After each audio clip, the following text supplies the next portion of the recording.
দীর্ঘদিন ধরে চলা বিভিন্ন রকমের নিষেধাজ্ঞা তুলে নিয়ে ১৯ বছর পর মধ্যপ্রাচ্যের দেশ কুয়েত আনুষ্ঠানিকভাবে পাকিস্তানি নাগরিকদের জন্য ভিসা প্রদান পুনরায় শুরু করেছে। কুয়েত প্রশাসনের দেওয়া নতুন নির্দেশনার বরাতে মঙ্গলবার এক প্রতিবেদনে এ খবর দিয়েছে MRY নিউজ।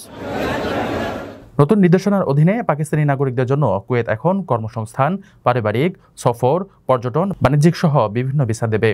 বিশেষভাবে কুয়েতের স্বাস্থ্য খাতে কাজ করার জন্য প্রায় ১২০০ পাকিস্তানি নার্স নিয়োগ দেওয়ার পরিকল্পনা রয়েছে এবং প্রথম দল শিগগিরই দেশটি ত্যাগ করবে বলে প্রত্যাশা করা হচ্ছে।